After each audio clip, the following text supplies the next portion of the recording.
সংবাদ জগতের এক নতুন অধ্যায় শুরু হচ্ছে।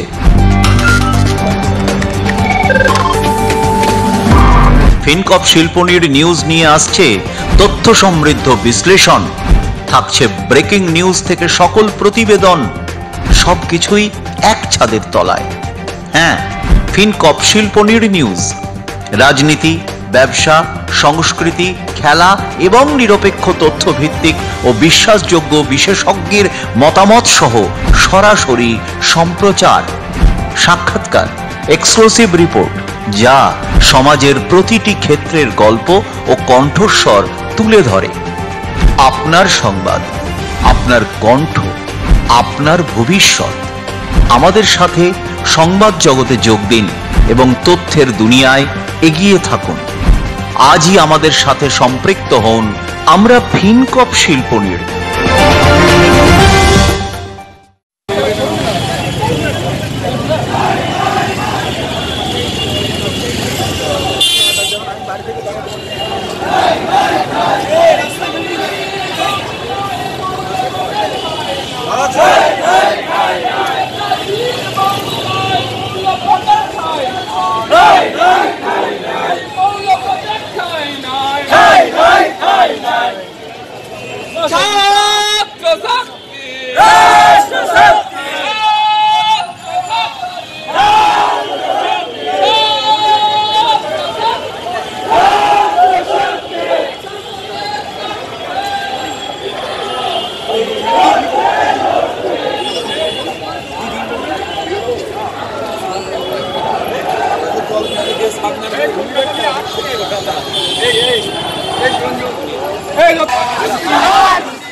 भारत माता की भारत माता की नंद की आनंद की आनंद की स्वामी जी आदर्श के दिखे दिखे छोड़िए दाओ स्वामी जी आदर्श के दिखे दिखे छोड़िए दाओ भारत माता के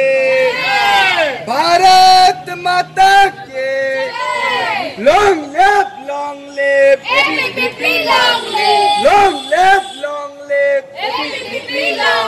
स्टूडेंट पावर छात्र शक्ति पिता परिषद छात्र शक्ति स्टूडेंट पावर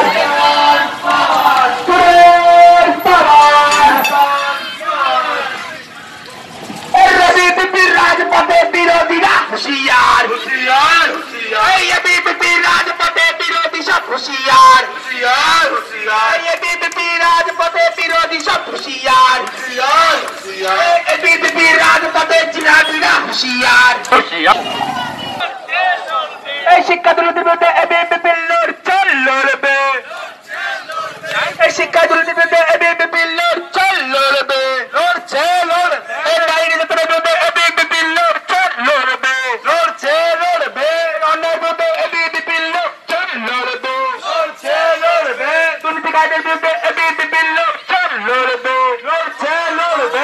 এবিপি রাজপথে বিরোধীরা হুঁশিয়ার এবিপি রাজপথে দুর্নীতিকারীরা হুঁশিয়ার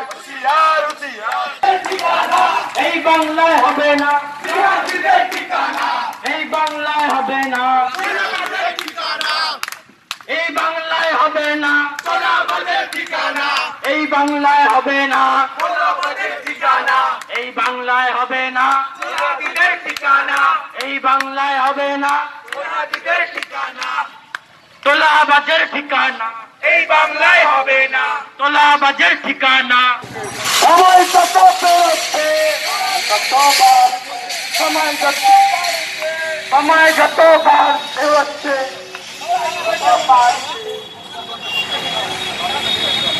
আরে বিচারে যত থমকে যাবে লড়াই তত তীব্র হবে বিচারে যত থমকে যাবে লড়াই তত তীব্র হবে বিচারে যত থমকে যাবে লড়াই তত তীব্র হবে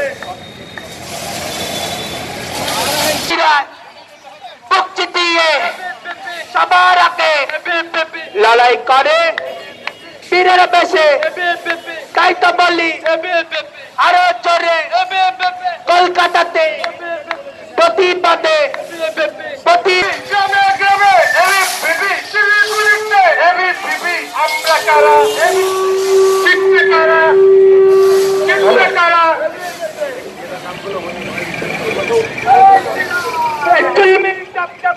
करेगी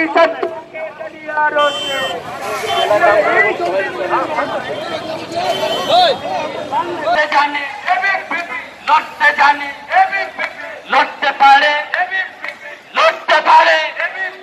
लड़ाई जाने আমরা কারা সামনে কারা আসছে কারা আসছে কারা আসছে কারা আসছে কারা বন্দে মাতরম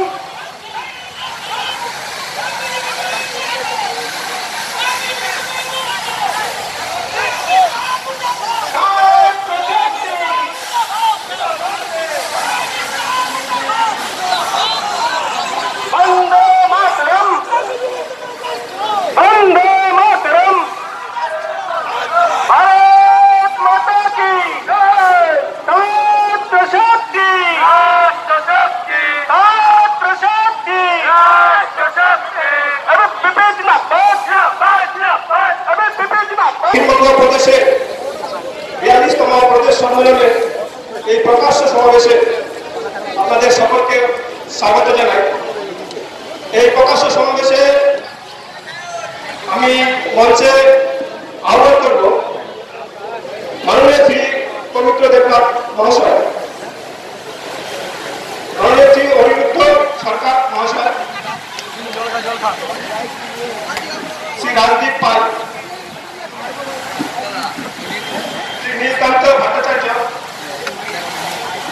দেবাঞ্জন পাল,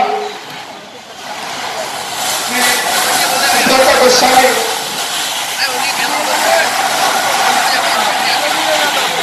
শ্রী শুভম সাহা, শ্রী ভূটান পাল, শ্রী সাল্লাভি সরকার,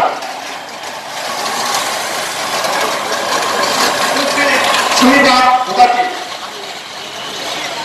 সকলকে মঞ্চে আসার জন্য আহ্বান করছি। বুলেট বিজেপিকে বাজার থমকে গেল শ্বাস, গণদাসের গুলিতে লটায়, গণতন্ত্রের লাশ, গণতন্ত্রের লাশ, গণতন্ত্রের লাশ। বন্ধুগণ, আমরা সবাই অবগত আছি এই মমতা বন্দ্যোপাধ্যায় সরকার কিভাবে আমাদের ভারতবর্ষের গণতন্ত্রকে গুলি করে মারার চেষ্টা করছে। বন্ধুগণ, মমতা বন্দ্যোপাধ্যায় হয়তো ভুলে গেছেন যে তিনি একটি সাংবিধানিক পদে বসে আছেন। সংবিধান যদি উঠে আছে তাহলে ভীমরাও আম্বেদকর আমাদের সংবিধান লিখেছিলেন এবং যখন সে সংবিধান লিখে বেরিয়ে আসছেন তাকে সাংবাদিকরা সেকে ধরেছে, সেকে ধরে জিজ্ঞেস করছে আপনি এমন কি লিখলেন সংবিধানে, কি ভারতবর্ষের ইতিহাস পরিবর্তন হবে। তখন আম্বেদকরজি নিজের পকেট থেকে পেনটা বার করে বলেছিল আমি এই পেন দিয়ে রানীর পেট অপারেশন করে দিয়েছি, এই পেন দিয়ে আর রাজা বেরোবে না, রাজা বেরোবে গণতন্ত্রের মাধ্যমে, ভোটের মাধ্যমে। একটা সাধারণ মানুষ যাকে নির্বাচন করবে সেই ভোটের মাধ্যমে ভারতবর্ষ শাসন করবে। বন্ধু, কিন্তু আমরা দেখতে পাচ্ছি যে আমাদের মমতা বন্দ্যোপাধ্যায় গত 10 বছর ধরে ছাত্র সংসদ ইলেকশন করছে না। গণতন্ত্রের দ্বিতীয় যে স্তম্ভ সেটাই মমতা বন্দ্যোপাধ্যায় আগের থেকে সরিয়ে দিয়েছে যে ভোট চলবে না, চোর যার মুল্লুক তার। এই রাজনীতিতে বিশ্বাসী মমতা বন্দ্যোপাধ্যায়। বন্ধু, আমরা দেখতে পাচ্ছি এই মমতা বন্দ্যোপাধ্যায় কোর্টের যখন রায় বেরোচ্ছে তখন বলছে আমি এই রায় মানছি না, মানবো না। মমতা বন্দ্যোপাধ্যায় তো ভুলে গেছেন আমাদের গণতন্ত্রের প্রথম স্তম্ভ হচ্ছে জুডিশিয়ারি সিস্টেম। সেটাকে যখন সে মানবো না বলছে তার মানে ভারতবর্ষের প্রথম যে খুঁটি সেটাকে সে নড়বড়ে করার চেষ্টা করছে। বন্ধু,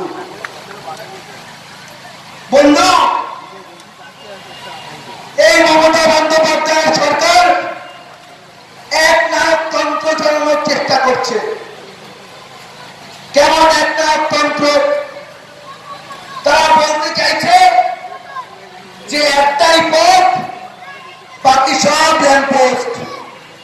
কারণ মমতা বন্দ্যোপাধ্যায় একা 4-4টে মন্ত্রিত্ব নিয়ে বসে আছে, কিন্তু গণতন্ত্রের চতুর্থ স্তম্ভ বলছে যে ক্ষমতাকে ভাগ করে দিতে হবে।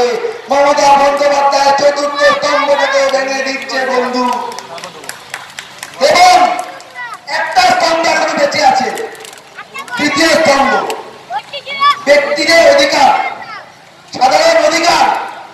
আমরা দেখতে পেয়েছি আমাদের রাজেশ ভাই, তাপস ভাই যখন রাস্তার আন্দোলনে নেমেছে তাদেরকে গুলি খেতে হয়েছে। আমরা কয়েকদিন আগে দেখেছি যখন স্বাস্থ্য ভবন অভিযান করেছি। সাধারণ দাবি তিলোত্তমা বোনের যারা এই অপকর্ম করেছে তাদের শাস্তির সহজ দাবি নিয়ে শান্ত একটা আন্দোলন করছিলাম। বন্ধু, প্রত্যেকটা কার্যকর্তাকে তুলে নিয়ে গেছে, প্রত্যেকটা কার্যকর্তাকে তুলে নিয়ে গেছে। আমি একটা কথা বলে রাখতে চাই, অ্যারেস্ট করে বিদ্যার্থী পরিষদকে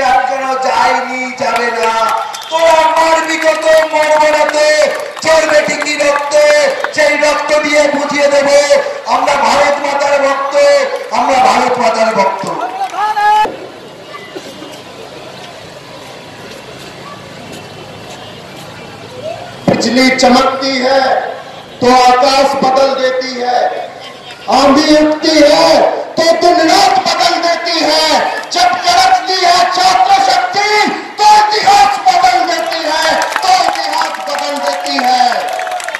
मंचे उपविष्ट दुनियार सबचेয়ে বৃহৎ ছাত্র সংগঠনের দক্ষিণবঙ্গ প্রান্তের প্রান্ত সভাপতি আদরণীয় ডক্টর পবিত্র দেবনাথ মহাশয়, রাজ্য সম্পাদক তথা লড়াকু ছাত্র নেতা অনিরুদ্ধ সরকার মহাশয় এবং এই পুরো কলেজ স্ট্রিট চত্বরে প্রত্যেকটা কোনায় দাঁড়িয়ে থাকা আমার অখিল ভারতীয় বিদ্যার্থী পরিষদের কার্যকর্তা ভাই বোন এবং পথ চলতি সকল মানুষকে আমি আমার জাতীয়তাবাদী দৈনিক অভিনন্দন জানাচ্ছি। বন্ধুগণ, আমি একজন মেডিকেল ইন্টার্ন। হয়তো আপনারা যখন নিজেদের মায়ের শরীর খারাপ নিয়ে, নিজেদের দিদার শরীর খারাপ নিয়ে, নিজের দাদুর শরীর খারাপ নিয়ে কোন সরকারি কলেজে গেছেন, তখন আমারই মতন কোন একজন ইন্টার্ন ভাই, কোন এক ইন্টার্ন বোনের সামনে হয়তো আপনারা পড়েছেন, তারা হয়তো আপনাকে ট্রিটমেন্টটা করেছে। এই ট্রিটমেন্টটা করতে করতে আমরা যে হোয়াইট কোটটা পরি, সাদা কোটটা পরি, সেটার মধ্যে বারবার রক্ত লাগে, সেই রক্তটা ধুয়ে যায়, রক্তের দাগটাও চলে যায়। কিন্তু 9 আগস্ট 2024 আমাদের সকলের সাদা কোটে যে লাল দাগটা এই মমতা ব্যানার্জি সরকার লাগানোর চেষ্টা করেছে, সেটা কিন্তু ধুয়ে যায়নি। আমরা কিন্তু ভুলিনি যে আরজি করে কিভাবে অসাধিক অত্যাচারের শিকার ওই পিজি ছাত্রীকে, তিলোত্তমা দিদিকে হতে হয়েছিল। নবান্নতে বসে অনেক ইটিং মিটিং সিটিং হয়েছে, অনেক কিছু হয়েছে, গঙ্গা দিয়ে অনেক জল বয়ে গেছে। কিন্তু মনে রাখতে হবে, অখিল ভারতীয় বিদ্যার্থী পরিষদ প্রথম দিন থেকে আরজি করের ন্যায়ের জন্য লড়াই যে চলছে তা নিরন্তর চালিয়ে গেছে এবং আগামী দিনেও এই কলকাতার মাটিতে, যে কলকাতা বিবেকানন্দের জন্মভূমি, এখান থেকে আমাদের সকলকে সংকল্প নিয়ে নিজেদের কলেজে ইউনিটে ফিরে যেতে হবে। যে আরজি করের জন্য পুরো দুনিয়া জাস্টিস ফর আরজি কর চেয়েছিল, যে দুনিয়া চেয়েছিল, কি বলেছিল, জেনে গেছে জনতা, ভয় পেয়েছে মমতা। আর আজকে মমতা ব্যানার্জি বলছেন মার্চ মাসে উনি মেডিকেল কলেজে ইলেকশন করাবেন। পুরো পশ্চিমবাংলায় 32টা মেডিকেল কলেজ আছে, মেডিকেল কলেজে গুনে টিএমসিপি কে হারাবো, গুনে টিএমসিপি কে হারাবো। এই প্রতিজ্ঞা আমরা এখান থেকে নিয়ে চলবো। হবে স্বভাব কি করে শিখাতে হয়, সুন্দরবন কি করে পাঠাতে আমরা খুব ভালো করে জানি। আজকে স্বাস্থ্যের কি অবস্থা, আজকে আপনি এনআরএস মেডিকেল কলেজে চলে যান, আরজি কর মেডিকেল কলেজে চলে যান, সাগর দত্ততে চলে যান, আপনি বেড যদি একটা নিতে হয় 1200 টাকা তৃণমূলকে কাটমানিটা দিতে হবে বন্ধু, 1200 টাকা। কালকেই আমাকে উত্তরবঙ্গ থেকে আমাদের এক কার্যকর্তা ফোন করে বললেন এরকম একটা বেড লাগবে। কিন্তু আমি বলতে চাই বন্ধু, এই পরিস্থিতির পরিবর্তন আমাদের মধ্যে থেকেই, আমাদের দ্বারাই সম্ভব। কারণ কি পশ্চিমবাংলার ইতিহাসটা তুলে দেখে নিন, যখন ছাত্র শক্তি জেগেছে তখনই পশ্চিমবাংলায় পরিবর্তন হয়েছে। আর অখিল ভারতীয় বিদ্যার্থী পরিষদের আমার সকল কার্যকর্তাদের এটাই অঙ্গীকার হওয়া উচিত যে পশ্চিমবাংলায় পরিবর্তন আমরা করব। অবশেষে আমি একটাই কথা বলবো, राह गुलशन फूल तो जरूर खिलेंगे, राह गुलशन फूल तो जरूर खिलेंगे। तृणमूल कांग्रेस याद रखो, जंग की मैदान में फिर मिलेंगे। एक कथा दिए गलाम मंचे उपस्थित আমার গুরুজনেদের এবং দক্ষিণবঙ্গ প্রান্তের প্রদেশ পদাধিকারী কার্যকর্তারা এবং সামনে উপস্থিত এবিভিপি দক্ষিণবঙ্গের সকল কার্যকর্তা ভাই বোন বন্ধুরা, আমরা জানি এবিভিপি একটি অরাজনৈতিক ও সামাজিক ছাত্র সংগঠন। আমরা গর্ব করে বুক ফুলিয়ে বলতে পারি, যারা আমাদের সাথে আছে আমরা তাদের সাথে আছি, যারা আমাদের সাথে নেই আমরা তাদেরও সাথে আছি। আমরা এটা বলতে পারি, ছাত্র সংগঠন মানে মানুষ ভাবে শুধু মিটিং মিছিল ভাঙচুর গ্রেফতার জামিন, কিন্তু আমরা বলতে পারি বছরের 365 দিন 24 ঘন্টা এবিভিপি সমাজের জন্য নিরন্তর কাজ করে চলেছে। আজকে পশ্চিমবঙ্গে যখন দেখছি শিল্প নেই, স্বাস্থ্য নেই, শিক্ষা নেই, সেখানে পশ্চিমবঙ্গের একমাত্র ছাত্র সংগঠন এবিভিপি, যারা পশ্চিমবঙ্গের বেহাল দশার পাশাপাশি পরিবেশের জন্য ভাবছে। গোটা বিশ্বে আজকে অখিল ভারতীয় বিদ্যার্থী পরিষদ একমাত্র ছাত্র সংগঠন যারা 55 লক্ষ সদস্যতা করেছে। আমাদের ছাত্র সংগঠন ভারতের বাইরেও রয়েছে এবং আমরা গোটা পৃথিবীকে নিজের পরিবার ভাবি। তাই এবিভিপি শুধুমাত্র ছাত্রছাত্রীদের জন্য নয়, এবিভিপি গোটা শৈক্ষিক পরিবারের জন্য। Educational family is our family. এবিভিপির motto nation's power is not nation's power, ABVP students power is nation's power. এবং এই বক্তব্য নিয়ে এবিভিপি যখন বলে, তখন পশ্চিমবঙ্গের বুকে যখন অন্যান্য বিরোধী ছাত্র সংগঠনরা অবাধে মিটিং মিছিল করতে পারে, অবাধে মেম্বারশিপ করতে পারে, তখন এবিভিপির একটা ছেলেকে একটা মেয়েকে কলেজের ভিতর যেভাবে তার রেজাল্ট ছিঁড়ে দেওয়া হয়, যেভাবে পরীক্ষায় বসতে বাধা দেওয়া হয় এবং যেভাবে পশ্চিমবঙ্গের কোনায় কোনায় আমাদের কার্যকর্তারা রক্তচক্ষুকে উপেক্ষা করে লড়াই দিয়ে যাচ্ছে, তার থেকে বোঝা যায় লড়াইটা একমুখী। একদিকে এবিভিপি, আরেকদিকে তৃণমূল, এসএফআই, ডিএসও, ডিওয়াইএফআই, ছাত্র পরিষদ, সমস্ত সংগঠন একদিকে। তাই আমরা গর্ব করে বলতে পারি আমরাই একমাত্র ছাত্র সংগঠন যারা পশ্চিমবঙ্গের বর্তমান পরিস্থিতি নিয়ে ভাবিত, যারা পশ্চিমবঙ্গে বদল চায়। আজকে লজ্জা লাগা দরকার। 2018 সালের রায়গঞ্জে আমাদের ভাই রাজেশ তাপস তাদের স্কুলে বাংলা ভাষার শিক্ষকের জন্য লড়েছিল। সেই স্কুলে উর্দু ভাষী কোন ছাত্রছাত্রী ছিল না। তা সত্ত্বেও এই চট্টটা পুলিশ প্রশাসন স্কুলে উর্দু ভাষী শিক্ষক দেয় এবং তার বিরুদ্ধে লড়তে গিয়ে বুকি গুলে খায় আমাদের ভাই রাজেশ তাপস। আমরা রাজেশ তাপসের বলিদান ভুলিনি। এবিভিপি একমাত্র ছাত্র সংগঠন যারা ভাষার জন্য পশ্চিমবঙ্গে মাতৃভাষা বাংলা ভাষার জন্য আসল লড়াই লড়ছে। তাই কলেজ স্ট্রিটের এই প্রাঙ্গণ থেকে যতদূর শোনা যায় সবাই একবার আমাদের ভাইয়ের স্মৃতিতে চেঁচিয়ে বলুন, রাজেশ তাপস অমর রহে, রাজেশ তাপস অমর রহে, রাজেশ সরকার অমর রহে। রাজেশ তাপস তোমায় আমরা ভুলছি না, ভুলব না। আজকে পুলিশ প্রশাসন যেমন পশ্চিমবঙ্গে আইন শৃঙ্খলা নেই, পশ্চিমবঙ্গে 2023-এ যাদবপুরের মতন ঘটনা ঘটে আর 2024-এ আরজিকরের মতো ঘটনা ঘটে, তখন পুলিশ প্রশাসন এবিভিপির মিছিল আটকাতে ব্যস্ত। তাই লজ্জার সঙ্গে বলতে হয়, প্রশাসনের লাগাম যখন হীরক রানীর হাতে, প্রশাসনের লাগাম যখন হীরক রানীর হাতে, উর্দিধারী স্যালুট থেকে সকাল বিকাল রাতে, উর্দিধারী স্যালুট থেকে সকাল বিকাল রাতে সরকার আছে, ততদিন পশ্চিমবঙ্গের মানুষের নিস্তার নেই, ছাত্রছাত্রীদের নিস্তার নেই, নারীদের সুরক্ষা নেই। এবং অখিল ভারতীয় বিদ্যার্থী পরিষদ সংকল্প করে নিয়েছে, যতদিন না পশ্চিমবঙ্গের এই বেহাল অবস্থার বদল হবে ততদিন আমাদের আপসহীন লড়াই চলবে। রেখা সরকার, আমি এখন বর্তমানে এনইসি অর্থাৎ ন্যাশনাল এক্সিকিউটিভ কাউন্সিল মেম্বারের দায়িত্ব পালন করছি।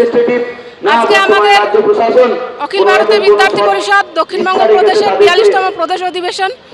আজকে বহু বছর পরে আমরা এবার এই অধিবেশন কলকাতায় অনুষ্ঠিত করেছি, কারণ আমরা কলকাতার বুকে ঘটে যাওয়া বিভিন্ন ধরনের ঘটনা দেখেছি। কিছুদিন আগে আমরা দেখেছি তিলোত্তমার ঘটনা, কিভাবে তাকে একটি হসপিটালের মধ্যে অত্যাচার করে খুন করা হয়েছে। এছাড়া আমরা ছাত্র সমাজের বিভিন্ন ঘটনা নিয়ে, ছাত্রদের আন্দোলন নিয়ে, এর আগে ছাত্র খুন হলো সেই বিষয় নিয়ে আমরা আন্দোলন করছি। বিশেষত আমরা ছাত্রী এবং নারী সুরক্ষা এবং ছাত্রদের বিভিন্ন বিষয় নিয়ে চিন্তিত হয়ে এই আন্দোলনে মুখরিত হয়েছি। আজকে আমাদের 42তম অধিবেশনের খোলা অধিবেশন চলছে এখানে, অর্থাৎ প্রকাশ্য সমাবেশ। এই সমাবেশে নারী সুরক্ষার দাবি এবং এনসিআরবি ডাটা, সেটা আমাদের রাজ্য সরকার কেন্দ্র সরকারকে সঠিক নিয়মে পাঠান না, সেই পাঠানোর দাবিতে এবং আমরা ছাত্রীদের বিভিন্ন ছাত্রী সুরক্ষা, নারী সুরক্ষার জন্য, এছাড়াও তিলোত্তমার সুবিচারের দাবিতে বিশেষত আমাদের আজকের এই আন্দোলন। তাই আজকের এই আন্দোলন আমরা সার্বিক বিষয়কে সামনে রেখেই করছি। আজকে বহুদিন পরে আমাদের কলকাতায় আন্দোলন করার একটাই উদ্দেশ্য, কলকাতার বিভিন্ন বিষয়ে ঘটে যাওয়া এইসব ঘটনার বিরুদ্ধে যাতে আমরা এই তিলোত্তমার সুবিচারের জন্য, নারীদের সুরক্ষার জন্য, ছাত্র খুনের সুবিচারের জন্য, আরো বিভিন্ন বিষয়ের জন্য আমরা আজকে কলকাতায় এই অধিবেশন অনুষ্ঠিত করেছি। অনিরুদ্ধ সরকার, রাজ্য সম্পাদক এবিভিপি দক্ষিণবঙ্গ। আজ আমাদের 42তম যে রাজ্য সম্মেলন কলকাতার বুকে হলো, তার আজ প্রকাশ্য সমাবেশ হলো এবং একটি র্যালি করে আমরা বড়বাজার থেকে কলেজ স্ট্রিট অবধি পৌঁছেছি। আমাদের দক্ষিণবঙ্গের প্রায় 400 থেকে 430 জন মতো সাধারণ ছাত্রছাত্রীরা ক্যাম্পাস থেকে আমাদের আজ এই ছাত্র সম্মেলনে যোগ দিয়েছে গোটা দক্ষিণবঙ্গের। এবং আমাদের যে 3টি বিষয়কে নিয়ে আমাদের যে মূল কাজ আগামী দিনের, 1 নম্বর হচ্ছে বাংলার বর্তমান পরিস্থিতি, 2 নম্বর হচ্ছে আমাদের যে নারী সুরক্ষা, এবং 3য় হচ্ছে শিক্ষা বর্তমান যে টালমাটাল বেটাল অবস্থা চলছে তার যে শুদ্ধিকরণ, তাদেরকে নিয়েই আমাদের এই 3টি কাজকে নিয়ে আমাদের এই 1 বছরের কাজ। আমাদের যেটা মূল বিষয় আমরা বলেছি, ছাত্র নির্বাচন অবিলম্বে করতে হবে, কারণ এই যে ছাত্র নির্বাচনগুলো চলছে বর্তমানে, এগুলো অবৈধ ছাত্র সংসদ প্রত্যেকটা কলেজ ইউনিভার্সিটিতে চলছে। এগুলোকে তাড়াতাড়ি ডিসলভ করে নতুন করে ছাত্র নির্বাচনের জন্য ডেট ঘোষণা করুক রাজ্য সরকার, এটা আমাদের দাবি। এবং বর্তমানে যে ইউনিভার্সিটি ক্যাম্পাসে যে টালমেটাল ব্যবস্থা চলছে অস্থায়ী উপাচার্য নিয়োগের ফলে, তাড়াতাড়ি স্থায়ী উপাচার্য নিয়োগ হোক এবং ছাত্রছাত্রীদের যে সমস্ত ছোট থেকে ছোট সমস্যা হচ্ছে সেই সমস্ত সমস্যার সমাধান হোক, এটুকুই আমাদের দাবি। এবং আমাদের বাংলা জুড়ে যে নারী সুরক্ষা তলাটিনতে গিয়ে, ঠিক আছে, মমতা ব্যানার্জি বারবার বলছেন নারী সুরক্ষা নারী সুরক্ষা নারী সুরক্ষা, কিন্তু আজও দেখা গেল আজকে যাদবপুরে একজন ছাত্র মেসের মধ্যে সুসাইড করেছে। কোচবিহার থেকে কাকদ্বীপ মোটামুটি আগস্ট মাস থেকে এখনো অবধি 30 থেকে 35টি ধর্ষণ খুন হয়েছে। এবং এই কত আনঅফিসিয়ালি যে কত কিছু হয়, পুলিশ যেগুলো রেকর্ডে নেয়ই না, এরকম অনেক ধর্ষণ খুন হয়তো বাংলার বুকে হয়েছে। তাই বাংলার যাতে সঠিক, বোনেদের যাতে সঠিক বিচার পায় এবং বোনরা যাতে সঠিক সিকিউরিটি পায়, সেটা যেন মমতা সরকার দেখে, এটুকুই আমাদের নিবেদন। সংবাদ জগতের এক নতুন অধ্যায় শুরু হচ্ছে।